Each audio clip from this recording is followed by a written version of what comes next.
উম্মুল মুমিনিন হযরত হাফসা রাদিয়াল্লাহু তাআলা আনহা বলেন, রাসূল সাল্লাল্লাহু আলাইহি ওয়াসাল্লাম বলেছেন, যে ব্যক্তি ফজরের আগে রোজা রাখার নিয়ত করবে না তার রোজা পূর্ণাঙ্গ হবে না। সুনানে আবু দাউদ। এই হাদিসকে ভিত্তি ধরে ইসলামিক স্কলাররা বলেন, দিনের দ্বিপ্রহরের আগে রোজার নিয়ত করা না হয়ে থাকলে সেই রোজা সহিহ হবে না।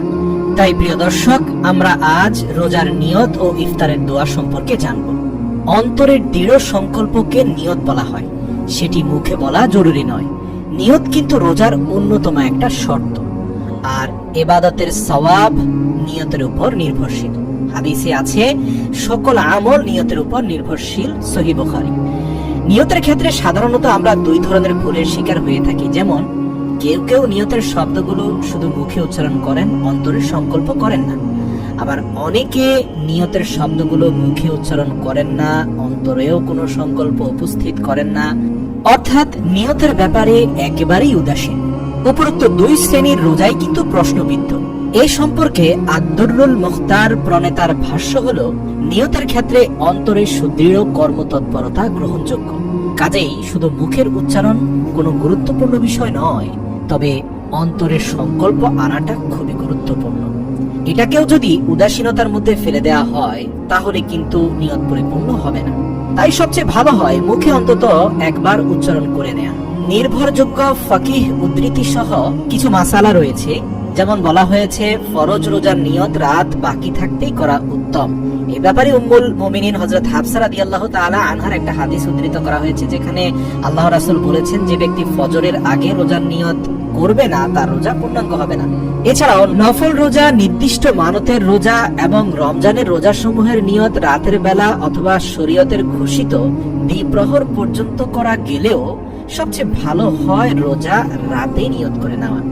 ফতওয়ায়ে দারুল উলুম 6 নম্বর পৃষ্ঠা। এছাড়াও আরেকটি মাসআলা রয়েছে, মনে মনে নিয়ত করাই যথেষ্ট। তবে নাওয়াইতুয়ান মুখে উচ্চারণ করার মাধ্যমে নিয়ত করলেও কোনো সমস্যা নেই, তবে এগুলো কোনো সুন্নাহ সম্মত বিধান নয়। আরেকটি মাসালা রয়েছে ইলমুল ফিকাহের 3 নম্বর পৃষ্ঠায়, সেখানে বলা হয়েছে রমজানের প্রতিদিনই রোজার নিয়ত করতে হবে। একদিন নিয়ত করলে পুরো রমজানের জন্য তা যথেষ্ট নয়। প্রিয় দর্শক, প্রতিটি রোজা একটা ভিন্ন ভিন্ন ইবাদত এবং আমল, আর প্রতিটি আমলের জন্যই নিয়ত করা জরুরি। আর এগুলোর মর্যাদা আল্লাহর কাছে অনেক বিশাল, কেননা রোজার প্রতিদান আল্লাহ নিজেই দিবেন। রাতের বেলায় মনে মনে রোজা রাখার ইচ্ছা নিয়ে শুয়ে পড়লে তার জন্য পুনরায় নিয়ত করার কোনো প্রয়োজন নেই। অনেকে মনে করতে পারেন, সেহরি খেতে উঠেছি তো রোজা রাখার জন্য, নিয়তের আর কি প্রয়োজন। হ্যাঁ, তাও ঠিক, কিন্তু ফিকাহবিদগণ বলছেন, অন্তত মনে মনে একবার একটা প্রতিজ্ঞা স্থির করে নেওয়া ভালো।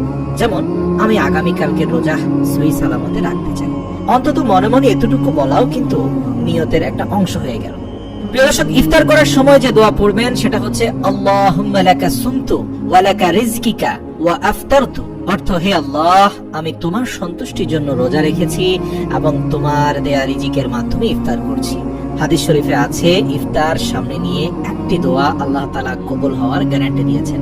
তাই মনের আশা পূরণ করার জন্য রব্বুল আলামিনের কাছে যে কোনো নেক মাকসাদ উপস্থাপন করতে পারেন ইফতার সামনে নিয়ে।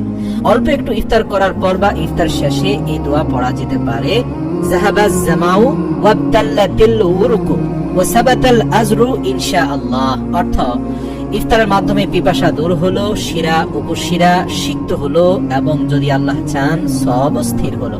মহান আল্লাহ তাআলা আমাদের সঠিকভাবে রোজার নিয়ত ইফতার দোয়া পাঠ করার তৌফিক দান করুক। আমিন।